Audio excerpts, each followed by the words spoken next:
Nachádzame sa v podcastovom štúdiu v Bratislave, moje meno je Fero a dnešný host je český youtuber pán Plešatý. Dôvod, prečo som si ho sem zavolal, je ten, že robí YouTubeové videá, robí TikTok, robí marketing na sociálnych sieťach, na YouTube. V podstate Ukáž logo podcast je o marketingu a myslím si, že má čo to povedať do toho, ako sa to robí, ako to robiť, ako to nerobiť. A sponzorom tohto podcastu je Sketch. Meníme predmety na výnimočné darčeky. A teraz už dám slovo hostovi, pánovi Plešatému. Ahoj, děkuji, že jsem dostal tohle pozvání. Vážím si toho a jsem rád, že jsem v Bratislavě. Ja som strašne rád, že si prišiel, pretože náš podcast je začínajúci podcast a mohol si kľudne povedať, že toto čo je, že sem nepôjdem. Ale já to beru tak, že já taky začínám s podcastem v tuhle chvíli, takže to prostě beru tak, že jsem rád, když prostě někdo ale koukne, ale on začíná s podcastem, což je vlastně můj druhý kanál, který teď aktuálně rozjíždím. Stejně tak by si kdokoliv mohl říct, ale on je malý, on nepřijde, takže mi to přišlo jakoby fair přijít a zároveň, až jsem nebyl nikdy v Bratislavě pořádně, jo. Aha. Nikdy, takže jsem říkal, hele super, spojím to, jsem tady ubytovaný v hotelu, který samozřejmě točím, procházím Bratislavou, zjišťuju, co se mi tu líbí a nelíbí, takže pro mě fajn jako příležitost. Dobre, a teraz taká prvá tá skúsenosť s tou Bratislavou, keď si prišiel. Pršelo. Ne, za prvý, jako tak moje první zkušenost, hotel, ten je jako skvělej, je to 5 hvězdička, kousek odtud, na název si nespomenu. A centrum, jako na to, že pršelo, spousta lidí, hodně cizinců a jako žije to tady. Ne tak jako v Brně, což mě teda překvapilo hodně, protože já jsem vlastně teď spal v noci na dnešek v Brně, neměl jsem žádná očekávání a překvapilo mě, jak tam prostě ten noční život, společenský život, restaurace, kavárny, jak tam žije. Ta Bratislava je na tom velice dobře, ale zdaleka ne tak jako Brno, ale pozor, to nemyslím nějak špatně, ani Praha není zdaleka na tom tak dobře jako Brno, jo, protože my třeba s kamarádem, který je sova stejně jako já, v 10 teprve vycházíme ven, v té Praze říkáme, hele, tady jako nic není, kde se najíme a tak dál. V tom Brně normálně jako tam si takhle člověk mohl vybírat. A takže jako teď chválím teda víc Brno, jo, což se omlouvám, jestli na nás koukají většinou diváci jako tady ze Slovenska, tak asi nebudou nadšený, ale jako to Brno tu laťku postavilo hodně vysoko, takže jako Bratislava dobrý, zatím jo. Inak veľkosťou a počtom obyvateľov je tuším Brno, koľko má obyvateľov? 300 000? 340 000? Je to možný, no.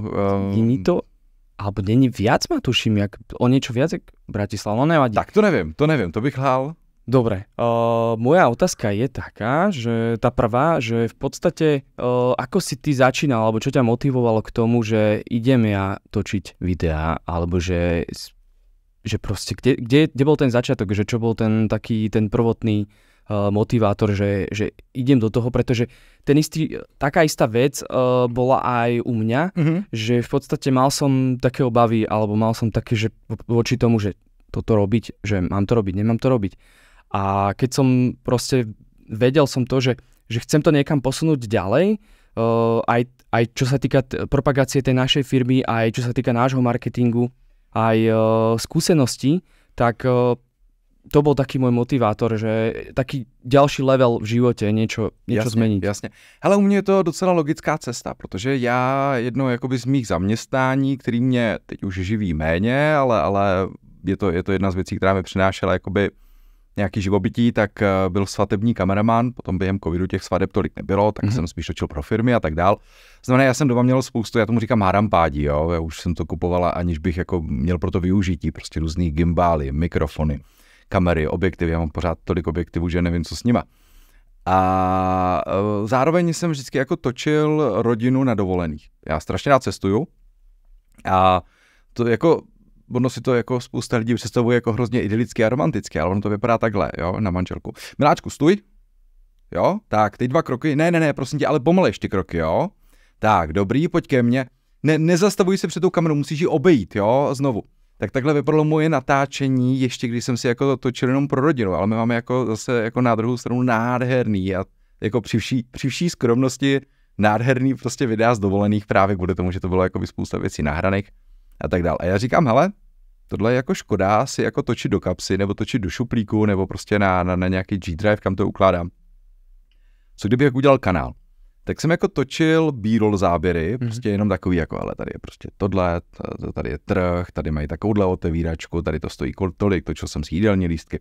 Samozřejmě pokračoval takový to stůj, běž, jo, tohle jako bylo pořád. Přijel jsem domů a sestříhal jsem to, aniž by tam byl vidět můj obličej. To znamená, já jsem jako byl takový, jako, ono to bylo ve stylu jako třeba cestománie, jo, kde je tam ten Vladika s tím Bartoškou, tuším, kteří vlastně nejsou vidět a říkají, pane kolego, tady je to pěkný, pojďme se podívat na tenhle, jo, a bylo to i takovým jako hlasem ČT2 a radil jsem se o tom s lidma. Já třeba zmíním společnost Tubr, to vlastně vede pan Petr Sládeček, je to pražská firma, on je teda tuším původem ze Slovenska. A on mi vždycky říkal, ale tohle vám asi nebude fungovat. Byl jako skeptický, snažil se mi maximálně pomoct.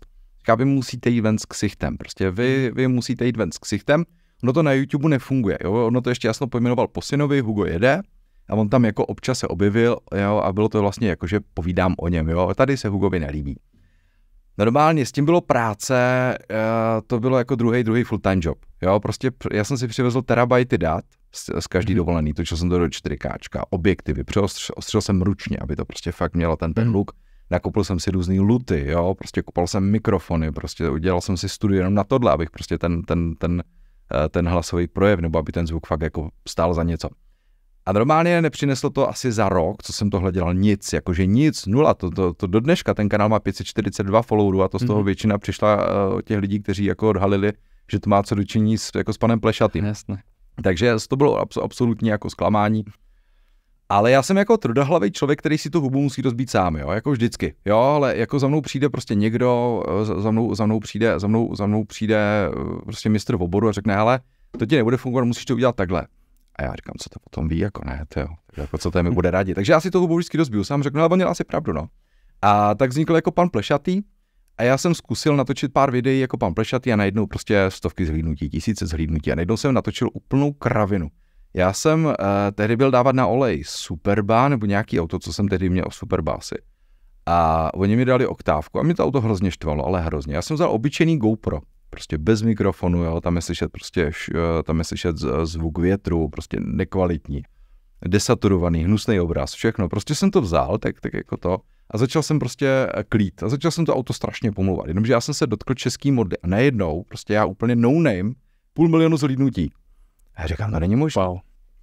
Tak jo, takže v tom okamžiku jako vznikla ta idea, pojďme dělat jakoby videa, nebo pojďme, já jsem ještě jako neměl nikoho k ruce, měl jsem nějakého klučinu někde odněkud přes nějaký stovkomat, který mi udělal nějakou grafiku, občas jsme si zavolali jakoby, ale to asi jako úplně ničemu nevedlo. A jako tehdy mi došlo, jako, že kontroverze prostě hrozně funguje na tom YouTube. A pak už jsem to jako přeháněl. Ale díky tomu, jak moc jsem to přeháněl, já jsem jako hejtil prostě Škodovky, jo, to prostě hejtil jsem Chorvatsko, jo. Nedotkl jsem se teda Jardy Agra, to jako ne, to už by bylo moc, ale takový ty jako ponožky v sandálech, pivo a to. A já jsem točil ještě tehdy na Facebook, ne na YouTube. A pozor, ten Facebook má úplně jiný algoritmus než YouTube. A to je potřeba jako si říct. A zase pan Sládeček, se kterým jsem byl v kontaktu, říkal, ale vykašlete se na ten Facebook, ten vám nikdy nic nedá, to je prostě žumpa, to je prostě jakoby, to je dobu v dezolátu, jo, to tam jako nechoďte. Jenomže mě tam ty čísla rostly, ale neskutečně, a to je prostě jako pro ego, to je stimulant jako hrom, jo. A furt to rostlo a tisíce a stovky komentářů, a já kašlu na YouTube, protože ten YouTube prostě pomaličku. Ten YouTube si musí člověk jakoby fakt odmakat, jo, to já teďka vidím po těch letech, co tam jsem, kdy už mi to jako přináší, já neříkám, že velký peníze, ale už to nejsou ani malý peníze. Ale já jsem tehdy zase pana Sládečka neposlouchal, po druhý jsem ho zase neposlechl, zase to byla chyba. A dělal jsem prostě tvorbu na Facebook, protože na Facebook funguje tak, vlastně ono to potvrzují ty Facebook papers, které unikly, že čím větší kontroverze, tak tím větší dosah, jo. A ten algoritmus prostě je tak jakoby vytvořený, jo, oni ho takhle naprogramovali, oni se teda jako říkají, že oni chtějí interakci, že chtějí diskuzi a tak dál, ale je to jenom o reklamu. A to prostě, co člověka naštve, tak na to se podívá a zobrazí se mu mnohem víc reklam, než u věcí, kde jsou jako rostomilý koťátka. Takže já jsem se na tomhle strašně vezl. Já teďka mám na Facebooku 85 000 followerů a jako rád bych dostal tu slušnou část na YouTube, kde jsme na nějakých 30 000. No a takhle jsem jako pokračoval. No a potom jsem šel na ten YouTube, poslechl jsem pana Sládečka, tam to rostlo pomaličku a najednou začaly chodit peníze i z YouTube. Já říkám, ale ten Facebook mi nic nedává, protože Facebook v Česku neumí moc monetizaci, jo, ono se to moc neví, tam jsou nějaký jako peníze drobný z nějakých super díky nebo z nějakých, já teďka nevím přesně ty názvy, jo, neberte mě úplně doslova, ale jsou nějaký poděkování, pak tam jsou nějaký něco, jo, jako, ale jsou to drobný oproti YouTube, který prostě fakt jako posílá slušný peníze. YouTube posílá zhruba půlku toho, co vybere na reklamách, tak prostě instantně posílá autorovi. Jo, aj teraz, keď to zmenili, lebo predtým, že viacej posielal, ne? Menili nemyslím si, nevím o tom, takhle asi bych kecal, ale co vím, tak vždycky, nebo předtím to bylo, jako co tam jsem já... Nejde to časom, že dolu? Ne, že ako keby tá... U mě naopak, jo. Ale nemyslím to, že myslím, že tá cena za ako keby ten klik na tú reklamu klik na videa. To je takhle. Klik na reklamu. Já mám třeba, a to už se dostávám vlastně jakoby k CPM a RPM, to jsou vlastně jako metriky YouTube, které jsou jakoby poměrně důležitý pro každého tvůrce. A teď nechci úplně kecat, ale průměrný CPM, to znamená, kolik YouTube vybere na 1000 zhlédnutí od incidentů za reklamu, tak v Česku jsou kolem třeba 2 eur nebo $2. Já myslím, že to mají v dolarech, ale to je to podobný. A já jsem se dostal na nějakých 10 eur. Jo, CPM u svého kanálu. A to znamená, že člověk, který dělá jakoby standardní obsah, řekněme nejčastěji pro teenagery, protože skutečně tam těch jakoby tvůrců pro ty teenagery je nejvíce, ať už nebo i pro děti, ale tam je to ještě nižší monetizace. Tak vlastně oproti těm mně stačí 5krát méně zhlédnutí na to, abych měl stejný peníze jako oni. A je to proto, že já jsem si jako vyhýčkal tu skupinu těch lidí s poměrně vyššími příjmy. Já mám vlastně cílovku nějakých 25 až 50, jo? To jsou jakoby moje dvě nejvyšší jakoby věkové skupiny. Zároveň to jsou chlapy, velký města. A mají peníze, přesně. To znamená, že a ten YouTube o nás ví úplně všechno, respektive Google. Jo, to je vlastně Google, YouTube patří pod Google, ale ten Google ví, jestli máš milenku, jaký milenka jezdí autem, jaký si kupuje parfém, jakou má velikost. Ne, já si nedělám srandu, tohle on jako všechno ví, jo. Tohle je prostě jako... Viem, že si vie spájať tie zariadenia počas toho používania a vlastne sleduje aj tú polohu tým pádom. Tam je třeba zajímavá jedna věc, že pokud ty budeš mít nějaký kontakt v kalendáři nebo v adresáři, prostě ve zprávách, a pokaždé, že ta zpráva přijde a ty ji smažeš a zároveň ten člověk se připojí na tvůj Wi-Fi, tak on vyhodnotí, že to milenka. Fakt. To je až takhle daleko to jde, jo. Takže ono nás ví jakoby ten Google plně všechno. A když vlastně on ví o těch mých jakoby sledujících, nebo o té majoritě těch mých sledujících, že to jsou lidi, kteří vydělávají nějaké peníze, tak jim zobrazí, teď plácnu, reklamu na iPhony, jo. Jasné. A reklama na iPhone, teď to hodně zjednoduším, jo, teď jestli na mě kouká nějaký jako e-marketák, tak možná přijde ještě teď do tohohle studia a dáme ránu láhví. Ale je to hodně zjednoduším. Hej. Ta reklama na iPhone je dražší, fakt v úvozovkách zjednodušuju, zkratkuju, než když tam bude prostě Xiaomi za 3. A to je důvod, proč potom mi YouTube může dát víc peněz, jo, jakoby z toho. Takže já jsem si přičekl k tomu YouTube a najednou jakoby jsem začal makat na tom YouTube, jenomže ten YouTube fakt si člověk musí vydřít a je to několik věcí, je to konzistence. To znamená, když já jednou udělám o investování video, po druhý o autech, po třetí o hotelu, po čtvrtý si tam budu hrát s dětskama, ten YouTube říká, tak doprčit, pro koho on jako tvoří. Jo, jaký reklamy tam máme teda spát. Ale když prostě ten člověk si pojede konzistentně, a teď řeknu úplný nesmysl, že si budu každý den ráno čistit zuby, tak mi to sice nebude trvat 3 roky, než dosáhnu třeba prvních 100 000 měsíčně, znamená 4 000 eur třeba měsíčně jakoby tržbu pro autora, ale bude mi to trvat 7-10 let. Ale ono to přijde, protože ten YouTube dokáže prostě najít tu cílovku i pro to čištění zubů. Ona nebude velká, ono to bude třeba 30 000 lidí, což je v celé České republice, když to zahrnu i Slovensko, tak je to kolik nějakých 16-17 milionů lidí. Ale to je jako promile z toho obrovského počtu a takhle malou část lidí možná bude bavit, že si čistím zuby. A ten YouTube prostě ty lidi najde. A bude jim to posílat. Bude jim to prostě, bude jim to cpát. A další věc je podobná délka videí a pravidelný jako postování. Jo, proto já jdu prostě středu, neděli, když jsem byl v nemocnici na operaci, tak prostě stejně něco vyšlo. Prostě jo. Teď už tedy jako mám tým lidí, teďka mám vlastně dva kluky. Jeden vlastně klučina se mnou i občas jezdí jako kameraman, zároveň stříhá, je to vlastně jakoby řešíme třeba si jako rešerše daného města, o čem budeme mluvit, jak to video pojmeme. A pak mám vlastně ještě jednoho stříhače, ten je jako na částečnej, nebo jakoby to je spíš jako brigáda. Takže Takže teďka to jede tady tímhletím způsobem, ale říkám, jako fakt to chce prostě dodržet tu konzistenci obsahu, pravidelnost a podobnou délku. Jo, ta není ale asi až tak důležitá, ale jako ten YouTube občas mi jako napíše, hele, jako na tohle video, tohle je kratší, jo, nebo takhle. Takže to je, jako já neříkám, že znám že znám jako způsob, jak vydělat na YouTube nebo zbohatnout, ale tohle je to, co funguje mně a to já se bavím samozřejmě s YouTubery, s ostatními a všichni mi potvrdili tady tohleto, jo, prostě tady o té pravidelnosti, aby ten YouTube dokázal prostě získat ta kvanta dat, ta big data, se kterýma pak bude pracovat. Hej, chápem. A jak to vlastne vyzerá tvoj deň, alebo keď ty sa venuješ, máš nejaký časový úsek, že poviem si, že od rána do nejakej, predstavujem si to ako proste, že ako prácu a teraz v práci si 8 hodín alebo 12 hodín. Jaká je toto náročná práca? Koľko hodín tomu venuješ? To je dobrá otázka. Já si myslím, že teď tomu věnuju, jako otázkou je, co je natáčení. Já třeba vlastně od včerejška, co jsem sedl do auta ráno, doteď jsem se nezastavil, protože pořád prostě se snažím jakoby vymýšlet.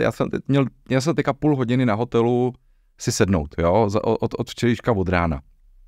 A to jsem prostě seděl, zase jsem přemýšlel, jako co budu točit v té Bratislavě, jestli se budu podívat na UFO, nebo se půjdu podívat do Slovak pubu.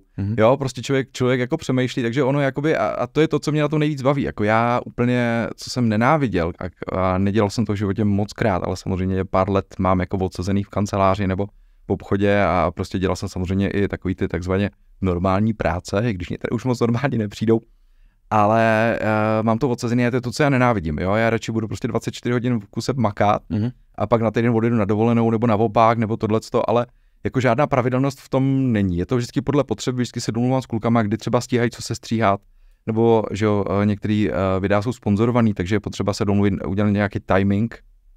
Ten klient potřeba, aby to prostě vyšlo, třeba opasky Deadfear jsme potřebovali dostat do Valentína, to se nám nepodařilo, tak jsme přemýšleli náhradní termín, jo, to jsou vlastně jako takový aspekty, které ovlivňují, kdy se co natočí, kdy co vyjde.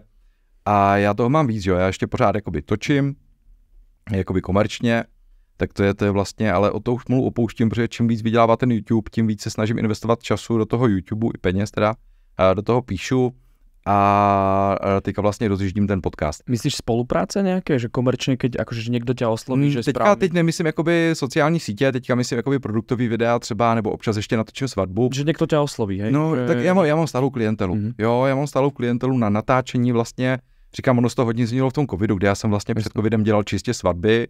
Natočil jsem snad jednu jedinou reklamu pro klienta, který mi nezaplatil, trafím do Plzně. A to bylo tak nějak všechno. Pak přišel covid a ten to jakoby všechno změnil, protože svatby samozřejmě nebyly, mám natočených pár svateb v Rouška, je to sranda. A co je jako zajímavý, že všechny svatby, co jsem natočil v covidu, tak už se rozvedly. A přesunulo se to jakoby do té jako B2B sféry, to znamená, že jakoby produktový videa nebo prostě rozhovory pro někoho jiného a tak dál. Čiže ty si akože v non-stop by sa dalo povedať v práci? Taky niečo? Alebo úplně asi ne, protože jako já třeba do 9:30 do rána mi nesmí nikdo ani zavolat, jo? To je taková jako moje posvátná chvilka, kde já si chci prostě vypít tu kávu, dát si první zahřívanou tyčinku. Kdyby na to koukali moje děti, tak já jako nekouřím samozřejmě. A tohle, a pak teprve jako začnu brát ty telefony a teď třeba asi poprvé, třeba po 3 letech, jsme jeli do Toskánska a to jsem prostě 9 dnů si vzal jako fakt volno. Jo, to bylo po 3 letech poprvé, protože já si myslím, že člověk prostě, když dělá nějaký biznis, tak má vůči těm klientům zodpovědnost. A je jedno, jako jestli dělám biznis, že dělám jakoby nějaký propagace na YouTube, nebo jestli pro někoho točím videa, to znamená jako doteď, kdykoliv někdo zavolal, tak jsem mu byl k dispozici. Jo, a já si myslím, že takhle je to správný. Vlastne všímam si aj to, že nejde len o ten algoritmus, ale ide v podstate aj o to, že ako to vyzerá vizuálne, aký je ten hlas, aké je to vystupovanie, jasné aj ten prestrih, titulky toho videa a že v podstate, že či by si mohol odporučiť nejaké veci, že poviem príklad z vizuálnej stránky, že či sa hráme s farbami, s nadpismi a s titulkami a takéto veci. Jasne. Tak jestli chcete dělat YouTube a přemýšlíte nad tím, že byste spali hodiny do vizuálu, tak se na to vykašlete. Jo, ale jako absolutně. Fakt? Jo, já točím na iPhone. Já točím na iPhone bez jakýchkoliv dalších úprav. Točil jsem na velký kamery, nemělo to žádný efekt. Naopak. Jako tam je fakt zajímavý a to vám prostě zase potvrdí jako hromada lidí, co ten YouTube dělá, že tam je na těch sociálních sítích důležitější ta autentičnost, než ten jako hezký look, jo. Já jako miluju look prostě L-kových objektivů od Canonu, já to prostě zbožňuju, jo. Já je mám, já se s nimi občas i pomazlím s těma objektivama, jako opravdu.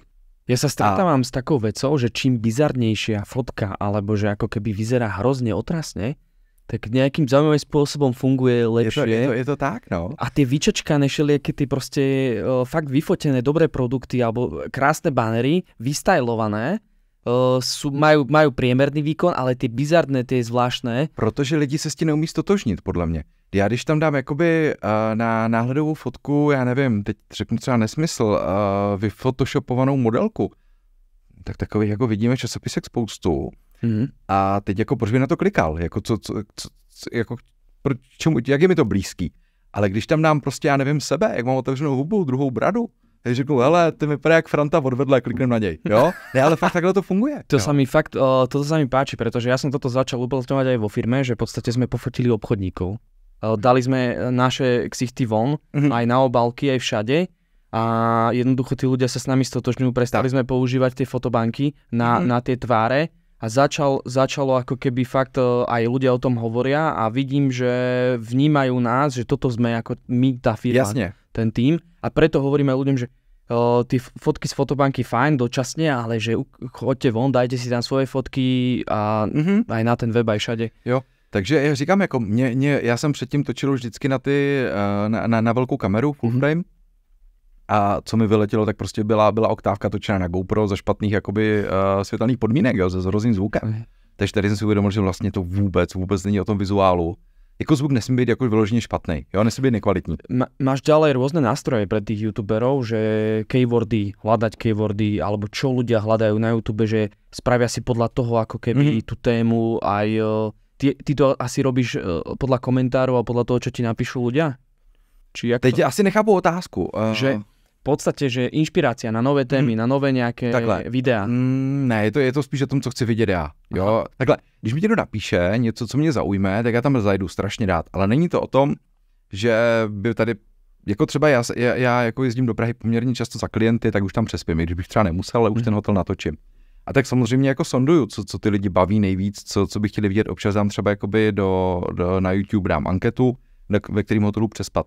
Ale že bych si jako dělal nějakou rešerši z komentářů a řekl si, tady jako hodně lidí chce, abych zajel na Lipno, ale tak zrovna to Lipno bych chtěl. Alebo že vyhľadávajú to, lebo napríklad ja som robil aj dávnejšie SEO optimalizáciu, aj tie weby sa tak optimalizujú, že podľa toho, čo sa hľadá, aké kľúčové slova, na čo ľudia stále dávajú tie otázky do toho vyhľadávača, Jasne. Čo je populárne témy, trendy. A na to sa optimalizuje aj ten obsah a aj na YouTube to asi nejako tak funguje, že tiež hľadajú nejaké témy, odpovede na nějaké otázky.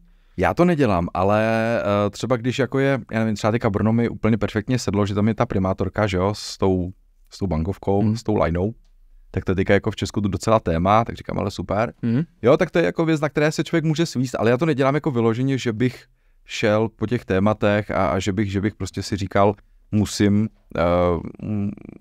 tohleto, musím tamhleto. Hele, tak ty třeba teďka to bylo jako, že mi to vyloženě to Brno sedlo, že jsem chtěl jakoby, říkám, když jdu do Bratislavy, tak už natočím ještě něco, buď to na Slovensku nebo po cestě. Říkám, hele, Brno po cestě a zároveň primátorka s bankovkou v nose, jako dobrý téma. Takže z toho chci něco jako vycucat. Okay. Ale jako není to, spíš jako fakt spontánně, snažím se být jako celý spontánní, ono jako, to je potom znát z toho vydat, že to na sílu.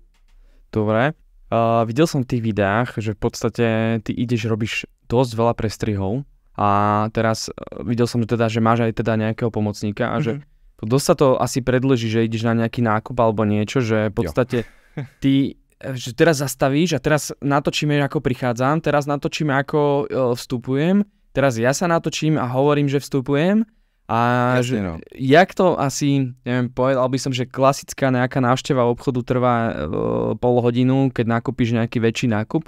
Tak a ty obchody jsou v pohodě. Já to řeším jako nejčastěji B-roly. Jo, to znamená vlastně ty doprovodné záběry, přes kterýma vlastně překryjeme tu hlavní linku, to znamená hlavní linka je to, co povídám já.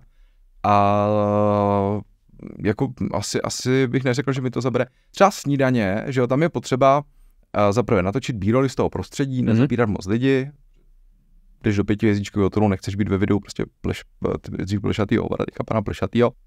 A takže se snažím třeba, nevím, tak natočím, že jo, tak, ale to fakt jako žádná raketová věda, jo. Hele, tohle je párek, vypadá dobře, změním úhel, který je masitý, jo. Ale jo, a to tam jde o to, aby tam byl střih, protože lidi nebaví koukat, i proto tady, že jo, nemáme jednu kameru, lidi nebaví koukat furt na jeden statický obrázek, jo, to by je po půl minutě unudilo. To znamená, když vím, že prostě minutu a půl mluvím do kamery, tak prostě točím b-rolly. Jo, točím b-rolly, natočím, že jo, tady v Bratislavě jsem točil teď Michalskou věž, říkám to dobře? Michalská věž. Já jsem není úplně z Bratislavy, toto rodiny. Hlavně na městě, pak jsem točil, že jo, toho Čumila, pak jsem točil a tak dále, jo, takže to jsem si jako připravil b-roll záběry a já třeba jdu na to místo a točím si b-rolly. To znamená, já jsem teďka vlastně chtěl začínat v té Michalské ulici, tam je Michalská promenáda. Michalská brána je tam. Michalská brána. A v té Michalské ulici jsem chtěl začít, protože to je vlastně jako rušná ulice a tam jsem chtěl jako natočit, jak to vypadá, kolik je tam turistů. A cestou jsem šel vlastně od hotelu a točil jsem všechno zajímavý. A já to ještě dělám tak, že vlastně klukům, kteří to stříhají, říkám potom jakoby instrukce. Takže já to dopovídám minutu a řeknu, prosím tě, Martine, teďka jak povídáme, jo, tak já jsem se tam přeřekl. Ještě nesnáším a spousta youtuberů to neřeší, ale já jako v tomhle jako se trošku jako nípu, že když já třeba udělám chybu, tak oni to vystřihnou, to je jasný. Ale ono tam je takový jako skok, takový jako nenávaznost, jo. Takže já po nich chci, aby tam vždycky dali b-roll záběr, jo, aby prostě ten střih nebyl vidět jakoby já a znovu já, ale aby to začalo tím b-roll záběrem. Takže jim k tomu dám nějaký komentáře a takže spíš to řeším b-rolly, než že bych jako třeba jako jasně, že... Ještě mohl by si proložit, že čo to znamená ten... B-roll záběr je vlastně jakoby, protože je A-roll, to je jako ta hlavní linka, to je to hlavní, co se děje a to je to moje povídání o tom, o té dané věci a B-roll jakoby to okolo, jo, ta nástavba, já to asi vysvětluju špatně a zase kluci z těch skupin, až tohle uvidí, jakoby ze skupin kameramanů a stříhačů, tak mě to... Ale zjednodušeně je to o tom, že je to takový jako doprovodný záběr, který má ukázat to okolí, jo. To znamená, nebude tam ta moje hlava jenom, jo, to je A-roll, a potom je ten B-roll, který jakoby, to je to okolí, co se kolem mě děje, jo, jak tam, já nevím, kolikrát tam se snažíme dávat vtipný věci, že já třeba vidím chlápka, který se dáme v popelnici, tak tam dáme B-roll, jak se chlap hrabe v popelnici, nebo dáme vlastně, že jo, takhle prostě jako pohled na věž, nebo na lidi, jo, nebo na loga prostě jakoby těch restaurací, co tam jsou. Takový ty doprovodný záběry navíc, jo, kterýma jakoby překrýváme ten můj obličej. Hej. Super, ďakujem, že si nám to objasnil. Já doufám, že dobře teda, jo. A vlastně to hovado si prečo zmenil? Já jsem chtěl navázat spolupráci třeba s Grand Hotelem Pup, protože jsem z Karlových Varů. Grand Hotel Pup prostě 5hvězdička, ultimátní hotel, prostě taková jako pro mě moje alfa omega hotelnictví, takový etalon. Ale neuměl jsem si představit, že přijdu za tím ředitelem a řeknu, dobrý den, pane Krausi, já jsem plešatý hovado a chci vám dělat ambasadora, jo. Tak to asi jako nikdo nechce mít ambasadora plešatý hovado. Další věc byla a je, že vlastně YouTube hovado považuje za vulgarismus, což mě jako nějak, jako on mě neškrtil, jakoby dosah, ale blokoval komentáře lidí a všichni psali, kde je můj komentář. A jenom mi napsali, čau hovado, jo, napsali jenom, čau hovado, jak se máš? A najednou ve skrytých. Já jsem potom vlastně zjistil, že tam je složka skryté komentáře a už říkám, to jo, takový hezký komentáře, jo, jak mě sledujou a tohleto a jenom tam bylo to oslovení hovado. Říkám, ale takhle dál to nejde. A od té doby vlastně, co jsem se zněl pan Plešatý, tak začali chodit docela jako zajímavý spolupráce. S Pupem teda, jakoby, i když si spousta lidí myslí, že tam spolupráce byla, tak nebyla zatím, doufám, bude do budoucna, ale ne, v Pupu jsem točil normálně jako na vlastní náklady a bez jeho vědomí prostě vedení. Takhle, oni samozřejmě tuší, že tam jsem. Já jsem se vlastně potkal s pár řediteli těch hotelů, kde jsem točil. Přišli za mnou, někteří se ozvali, někteří jsem potkal náhodou, když jsem třeba do toho hotelu šel znovu, třeba už jakoby nepracovně. A všichni věděli vždycky, že jsem vešel do toho hotelu a od začátku jako sledovali, co tam budu dělat, co tam budu jíst. Ale mě to nevadí, protože oni už jako stejně nemají moc šanci jakoby nic změnit v tu chvíli. Já dělám ty recenze hotelů jak dlouho, rok, takže už jakoby jsem hlavně mezi tou skupinou, která ty hotely provozuje a mezi těmi zaměstnanci jsem profláklej. Ale co oni můžou změnit? Můžou mi změnit pokoj, protože řeknu, hele, tamhle v tom vrže podlaha, to je tak asi jako jediný. ale nenaběhne tam už znovu uklízečka, jo, protože oni neznají moje jakoby jméno, což je výhoda, a až ve chvíli, kdy jakoby tam přijdu, tak můžou začít něco to.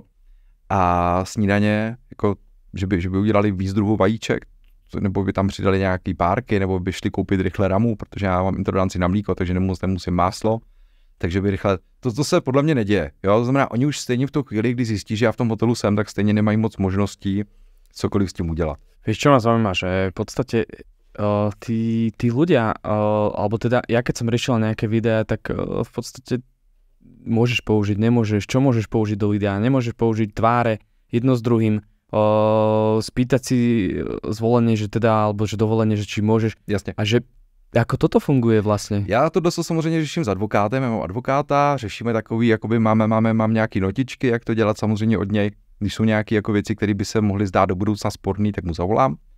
A takhle, ona je jiná situace u nás a jiná může být na Slovensku, protože samozřejmě je to zastřešený nějakým GDPR, jenomže pak jsou nějaké lokální úpravy, samozřejmě jsou nějaké precedenty, jsou nějaké rozhodnutí soudu a to má už potom v každé zemi se to potom vyvíjí jakoby samostatně. Ona spousta lidí si myslí, hele, tady je GDPR a je to univerzální a ono naopak, jo. Ono je to o tom, že prostě každá země to uchopí nějakým způsobem a potom důležitější třeba než ten samostatný zákon nebo to nařízení nebo směrnice EU, tak je potom rozhodnutí soudu vyšší instance. Tohle samozřejmě jakoby k tomu je dobrý mít právníka a hele, velice zjednodušeně a zase tohle je debata na samotný podcast mimochodem. Úplně jednoduché, ale ocitol som sa v tvojom videu takhle, a teraz nechcem tam být. Co teraz? Nebudeš tam.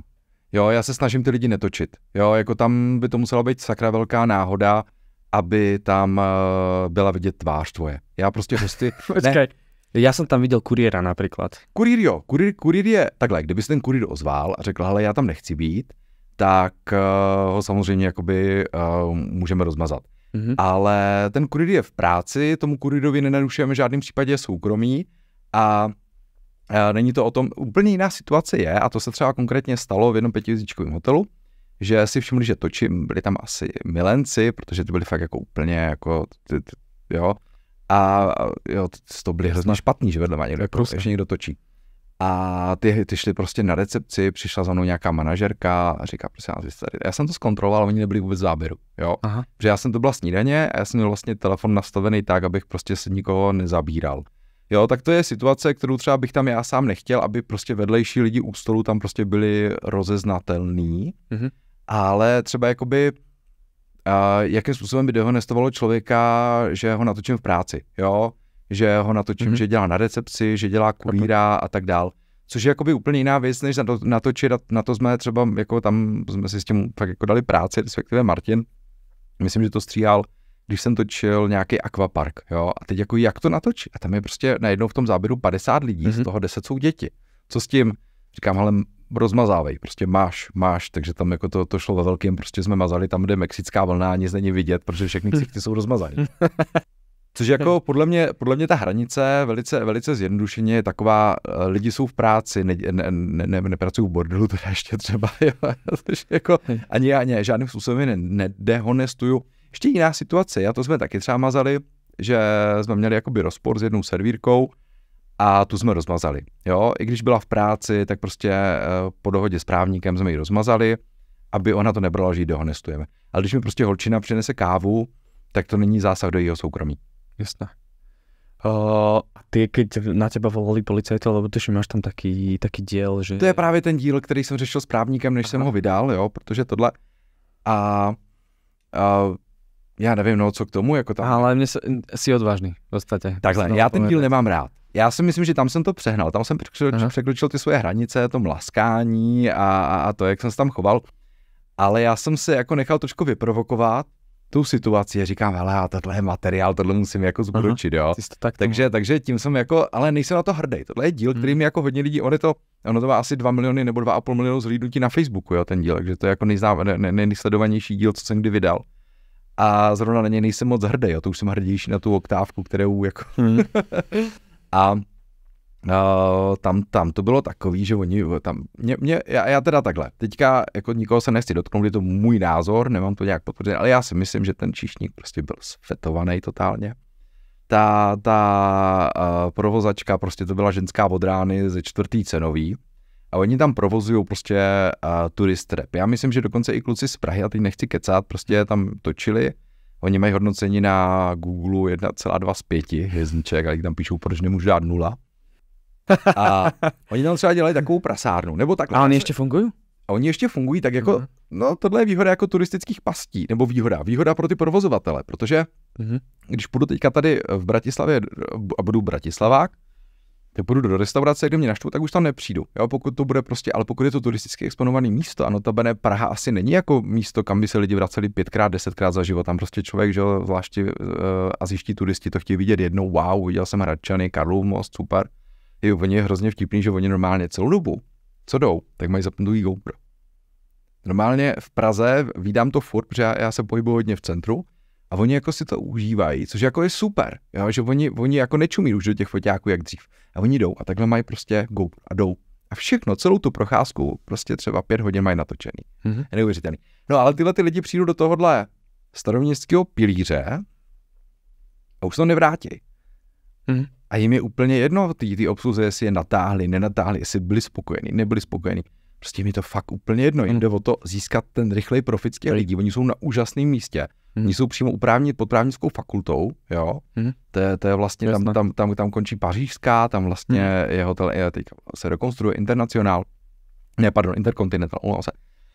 Takže to je prostě jako top místo a oni tam dělají takovou věc, já jsem se s tím nesetkal, jenom cituju zase recenze a tam prostě píšou, že oni mají třeba v ceníku Mojito 179 a to je jedna cena jediná, co tam mají. Takhle to píšou, možná to už je zase jinak, jo, ale takhle to bylo v té době, kdy já jsem tam šel. A přijde za váma ta provozačka a řekne malý nebo velký Mojito? Vy řeknete velký. Velký Mojito je jako o deci větší než to malý, ale stojí dvojnásobek. A vy jako říkáte, hele, ale jako tady je 179, no ale vy jste měl velký, takže mi dejte 350, o 360, prostě, jo. Chápem. A je to prostě turistická past s hrozným chováním. Chcel si ještě aj ukázat, aby ľudia tam nechodili v podstatě. Ale říkám, jakoby ta forma, jakou jsem to udělal, se mi nelíbí, jako nejsem na to hrdý, to není jako video, ani už jsem od té doby žádný takový neudělal. Jo, když jako už se... A nevyhodili ťa ešte z nejakého hotelu alebo niečo? Že tu nemôžete natáčať, že je to súkromný proste pozemok, majetok. Včera v Brně z Erotic City, ale... ale pane, toto je môj majetok. Že ne, byli slušní a říkali tady, že nemůžu točit. A čo potom? Tak se mnou slečna vyfotila, protože říkala, že mě sleduje. Aha. A to čo si ďalej, či ako? A to já jsem v Brně točil a chtěl jsem natočit, no. Či netočíš tedy, keď ti povedia, že nemôžeš točiť? Ne, netočím, to v žádném případě. A dobre, akože za mňa super. Veľmi zaujímavé situácie. Keď sa vrátim ešte späť k tým sociálnym sieťam, máš tam Instagram aj ten TikTok, vidíš v tom nejaký zmysel? Já se přiznám, že TikTok a Instagram jsou 2 sítě, ke kterým ani nemám přístup. To právě jakoby kolega se mi o to stará. A vlastně dává se tam, my se vždycky domluvíme na nějakých shortech z určitých videí, že se nám třeba líbí určitá pasáž a domluvíme se, že vlastně to vyjde jako short nebo reels na tom Instagramu a on už se mi o to potom stará a takže já TikTok a Instagram. A ty shorty, že dobre, že hovoríš, ty shorty, oni sú aj vlastne aj na YouTube, to prešlo vlastne. Tá pozornosť tých ľudí sa asi znižuje, že vraj nejaké 2 sekundy potrebuješ, teda máš len na to, aby si zaujal, čo počúvam určité podcasty o marketingu. Takže celkovo akože vidím, že sa znižuje tá pozornosť a teda z tých shortov ako keby, že zaujmeš a potom už si pozrú celý podcast? Tak. Je to přesně tak, jak říkáš, no. My, když se nám jako podařilo udělat dobrý short, tak vlastně my vidíme, kolik z toho shortu přišlo nově příchozích jakoby diváků, kolik jakoby dalo follow. A jako je to zajímavý kanál, jo, jako oni ho teďka zmonetizovali na YouTube, nám z toho chodí řádově 10 koruny nebo 100 korun, je prostě 0 nic, ale je to pro nás jako zajímavý zdroj nových lidí, protože zase je to, ten člověk třeba by nekoukal na video o hotelu, ale my tam třeba dáme o tom, že jsem objevil, a to myslím, že fakt takový short existuje, že jsem objevil totálně, bude se to cenzurovat? Ne. Jestli to můžu říct. Jako, okay, normálně pomrdaný normálně od spermatu, prostě křeslo na 5hvězdičkovém hotelu, jo. Pod UVčkem, to tam prostě svítilo. Se umlal to slovo, ale já jsem přemýšlel nějakou a možná šlo využít. No a tohle jsme dali a je to vlastně, já používám to UVčko, říkám, ne, ježišimana, to je strašný, tady sedět nebudu. Tohle je prostě jakoby short, který má třeba, nevím, 100 000 zhlídnutí. A on přinese pár korun, jo, jako to jsou prostě, já nevím, ale fakt tohle. Ale ty lidi řeknou, ale to týpka neznám, co to je. A už se kouknu na celý kanál a pak se podívají třeba na to konkrétní video, jakoby, kde se tohle stalo a ví, že do toho konkrétního hotelu nemají jezdit. Hej, ja som videl, že ale v podstate ty sa aj sám zlepšuješ týmito vecami, že ty tam používaš rôzne techniky, aj vieš tie matrace, hrúbky, čo by mal 5hviezdičkový hotel, 4hviezdičkový, že v podstate to ťa vyškolili tí ľudia, alebo ne, to sám si sa? Ne, já jsem si jenom přečetl tabulku a tohle je zrovna věc, kterou už jako lidi píšu, že je to nudný. Jo, takže já se snažím to jakoby nějakým způsobem ozvláštnit, protože v každém hotelu minibar, rychlost internetového připojení, výška matrace, UVčko, zatemnění, klimatizace a už to začíná být jakoby trošičku stereotypní. Znamená, já se snažím do toho jako přidávat něco, že třeba v termálu, že jsem si od malého vzal s takovou svítící postavičku, co svítí jenom ve tmě. Tak jsme zjišťovali, jestli je tam takový zatemnění, aby se ta postavička dosvítila. Jo, to je jako, že člověk jako fakt musí vymýšlet, aby to nebylo, no zatemnění, hele, dobrý, no, tak jo, jdeme dál, jo. Ty lidi za chvilku přestane bavit, takže je potřeba tam přidávat. Třeba se snažím přidávat nějaký historický údaje, co vlastně jsem točil o Brixenu, tam je Karel Havlíček Borovský, tak to lidi docela zaujalo, nebo diváky. Takže to třeba budu přidávat do videí, jo, takže ono je potřeba držet si pořád jakoby zhruba to téma, ale nabalovat na to další věci, obměňovat je, aby to člověka, ale pořád zůstat jakoby věrnej tomu základnímu schématu. Chápem. Tento podcast je určený aj pre firmy, aj pre jednotlivcov, pre podnikateľov a keby si mohol zhrnúť nejaké také veci, že keď som napríklad firma a chcem si spraviť ten YouTube, čo robiť, nerobiť, čomu sa vyvarovať, nejakým chybám. Jenomže teď je otázka, jestli to té firmě, tomu podniku, prostě tomu podnikateli to přinese to, co ono toho jakoby vyžaduje. A já se prostě trošku bojím, že já nevím, dejme tomu, že jsem firma, která má určitě jakoby poměrně jakoby malej okruh zákazníků, nebo je trošku větší, ale nejsem zase velká firma. Jo, a teď jako jakým způsobem to dostat k těm lidem, abych prodával. Jo, já si myslím, že to je jako neskutečně složitý. Jako já upřímně řečeno, kdybych já byl firma, neměl nějakým způsobem aspoň trochu profláknutý ksicht a chtěl bych teďka prodávat, já nevím, nic nenapadá, nočníky, tak bych asi jako se na sociální sítě vykašlal, jakože, nebo ne na sociální sítě vykašlal, ale asi bych netočil videa.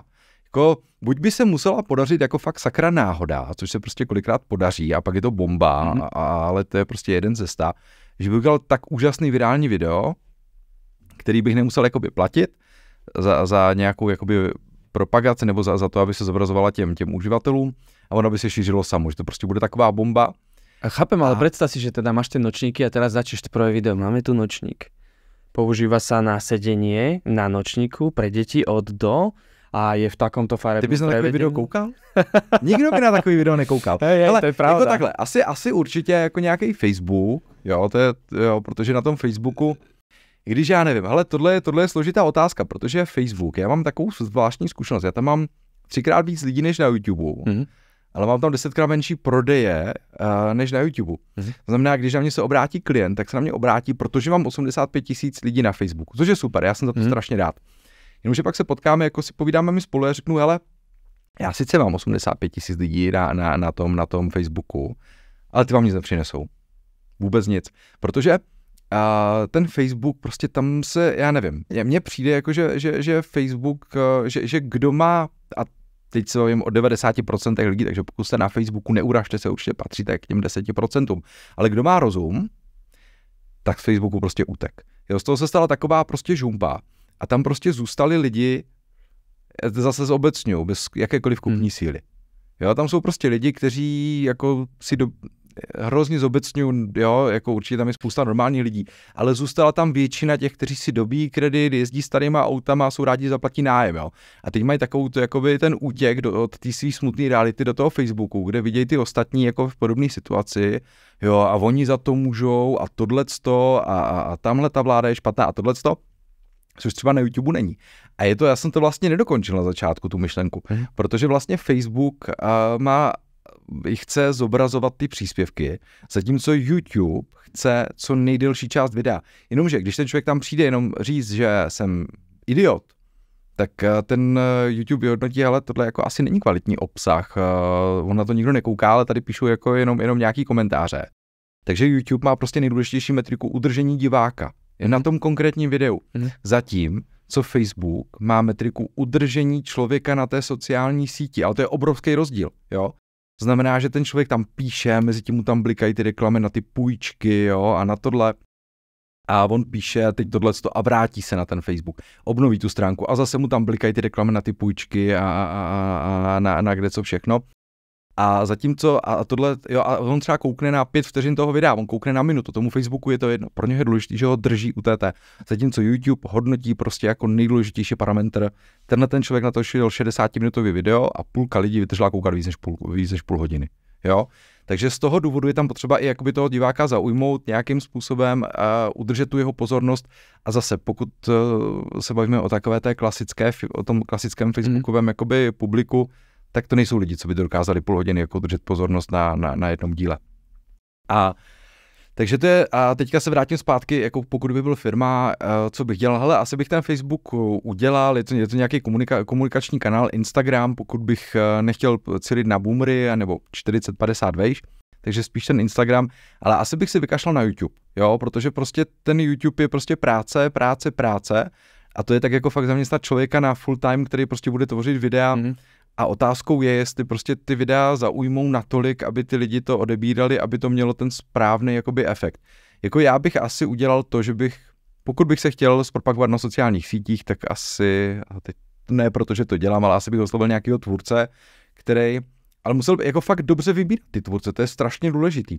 Nekoukat na ty čísla jenom, ale koukat na to a přemýšlet, jestli, a ještě je tam taková jako provozní slepota, jo, že tohle bych si nekoupil, tak to není dobrý produkt, jo, nebo na tohle youtubera nekoukám, tak je blbost dávat k němu jakoby reklamu. A ono tak není. Je potřeba kouknout se na to z pohledu toho zákazníka a teďka já třeba nekoukám na Taryho, jo, ale moje děti jo. A pokud bych ale inzeroval konkrétně ten Nočník, a on už má malinko větší dítě, ale třeba nějakou hračku. No to máš ty děti, Vladen, Niky napríklad, oni majú hračkárstvo, majú ty hračky už. No. Tak bych jakoby oslovil třeba, jakoby, pokud bych chtěl zpropagovat nějakou hračku, tak hned jdu za Tarym, za nikým jiným, jo, protože ten to prostě umí, on ty děcka prostě tohle a ty děcka to tam vidí, řeknou to rodičům, koukají na to i ty rodiče, protože to běží prostě doma, já to znám z domova. Takže pokud já bych byl jakoby nějaká firma, která by se chtěla nějakým způsobem zviditelnit na sociálních sítích, využil bych někoho, kdo už vytvořil, a ono to vyjde levněji ve finále.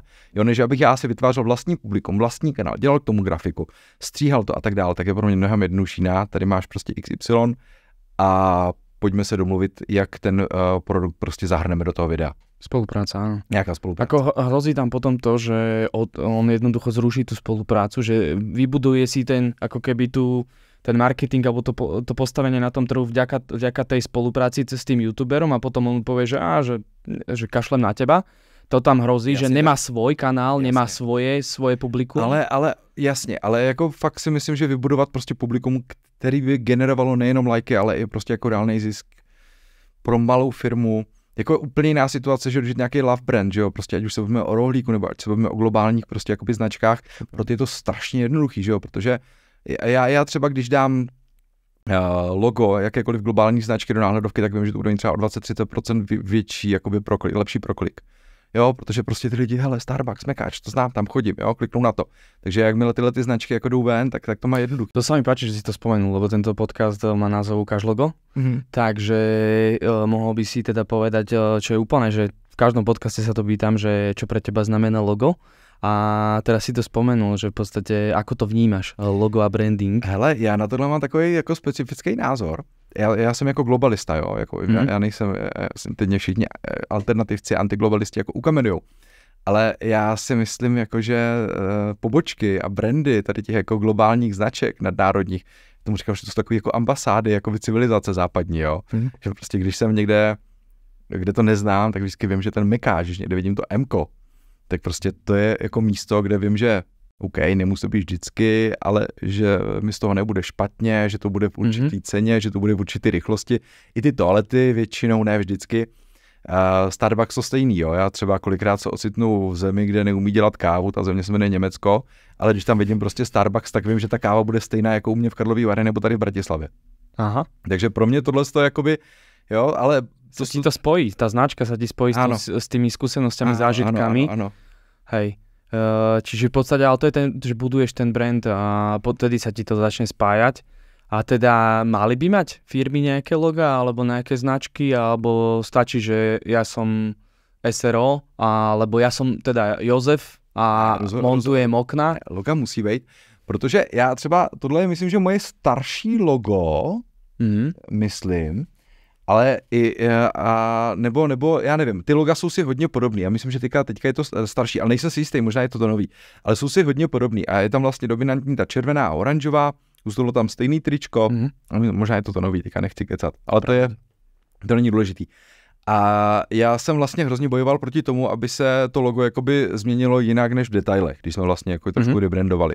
Jo, protože jsme měli to plešatý hovado, bylo to takový tohle. A teď prostě, hele, pojď udělat úplně nový. Říkám, ne, tak ty lidi mě podle toho poznají. A já chci, aby ty lidi prostě věděli, když vidějí tady tu oranžovou plešatou hlavu, tak prostě to jsem já. Takže jako logo podle mě jako musí být, no. Chápem. Dobre, za mňa úplne super. Ja mám, tak ako pre každého hostia tohto podcastu, aj pre teba mám darček. Fakt? Super. Čo povieš, keďže robíme branding predmetov a rôzne reklamné predmety, tak v podstate týmto spôsobom aj odmenujem tých ľudí, tak si pozri. Děkuju. Čo som ti pripravil. Takže. To máš slovenský motív. Ale to je super. Ako pamiatku. Na kameru. Jako na kterou na tuhle asi, že jo? Hele, je paráda. A co tam máme vevnitř? Já hrozně dostávám dárky, já jsem jak malý pěty, jo. Já jsem ti spravil... No tak tohle je bomba. Prvá pomoc plešatý. No ale, hele, ale líbí se mi, jako, že jste mi tam přidělali sixpack, zpevnili prsa a ubrali 30 kilo, jako jo, to teda chválím. A... to sú dva rôzne sety, outdoor a travel. Jasne. Keďže cestuješ, tak vymyslel som ti produktovú radu v podstate. A toto je naše USBčko. Je, super. Nebyla by ještě ta powerbanka. Aj to máme. To byl vtip. Nie, akože kľudne. Hele, to jste mi udělali, ale jako tohle. Super. No ale jako fakt mám radost, jo. Jo, aha, ono jsou po každý jiný, jo. Hej, vlastně jedna je travel set, to je v podstate a outdoor. Čiže to ma akože napadlo, že čo ti vytvorím. Paráda. Takže... Tak moc krát děkuju, díky moc. Dobré, a ty čo máš pre mňa? 5 hodin na cestě do Bratislavy.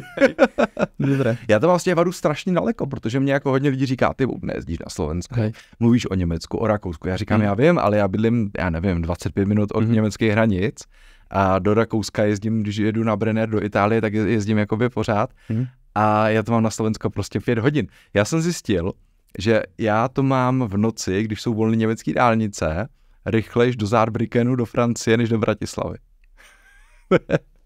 Což jako, ale to je, my jsme byli s manželkou v Toulonu, v takovém zlatnictví a ona měla tady narozeniny, tak si něco vybírala a oni nám jako říkají francouzsky, jako vy jste z Ruska a my ne, my jsme jako z Česka. A oni jo, Čekoslovakia, jo, a teď oni jako, Italové už ví, za těch 30 let už jim to došlo, že už k nějakému rozdělení došlo, Francouzi to žijou v 80. letech pořád. A se ptají, jestli máme pizzu, jestli máme káče, jo, nevěří, že jsme v Unii, Francouzi jsou zajímaví, ale co je jako zvláštní, že vlastně máme chatu na západě Čech, kousek od Rozvadova, a já jsem jim ukazoval, že my to do Paříže z toho Rozvadova máme blíž, než oni z toho Toulonu na čas. A ten tomu nevěřil. Že on to máte hrozně daleko, že tam někde z Česka, že jsi stál nějakou Sibiř. A já říkám, ne, my to máme blíž než z Toulonu do té Paříže, ty Frantíku jeden. Ten na to koukal, můj ten telefon sebral, ukazoval to prodavačkám, jako by byl nějaké vedoucí, ty prodejny, teď to tamto, teď se ptali zákazníci, co se děje, protože to bylo jako fakt halo. Jo, že prostě tady nějací východoevropani to mají do Paříže normálně jakoby na čas kratší, to vyšlo asi o 6 minut, jo, než oni z toho Toulonu prostě. Super storka. Dobre, ďakujem. Teda, ak sa vám páčil tento podcast a dosledovali ste to až do konca, tak budem rád, ak dáte odber a podporíte tento podcast, pretože začíname, nemáme ich veľa, tých ľudí, a dúfam, že to pribudne ešte, že to pôjde nejako. Moc krát děkuji za pozvání. Samozřejmě dejte odběr i na podcastu Plešatý podcast, jestli si můžu přihrát polivčičku. Kludně. A pan Plešatý, recenze hotelu. Moc krát děkuji, že jsem dostal pozvání sem, protože říkám, pro mě to byl takový impuls podívat se na Slovensko. Pořád všichni psali, podívej se na Slovensko. Já jsem neměl cestu, teď konečně ano, takže díky moc. Ja ďakujem, že si prišiel. Díky. Čaute. Ahoj.